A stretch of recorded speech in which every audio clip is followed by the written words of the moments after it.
Hey Vikas, I've heard people say that I don't need to worry about the companies behind the investments. Is that true? Not entirely, Sapna. The companies or entities managing investments can play a significant role in influencing how funds are managed, which might impact their performance. Why is that? Aren't all funds handled in a professional and standardized way?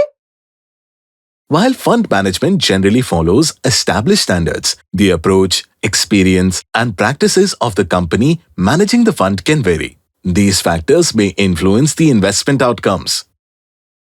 So, choosing a company with a good reputation is important for keeping my money safe. It's important to note that no investment is entirely risk-free. A company with a strong track record, transparent practices, and regulatory compliance can offer insights into how they operate, but it doesn't eliminate risk. I see. Is there anything I need to know? While a company's past performance and reputation can provide helpful context, it's important to remember that returns depend on various factors, including market conditions. An investor education and awareness initiative of Nippon India Mutual Fund.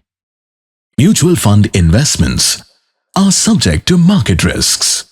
Read all scheme-related documents carefully.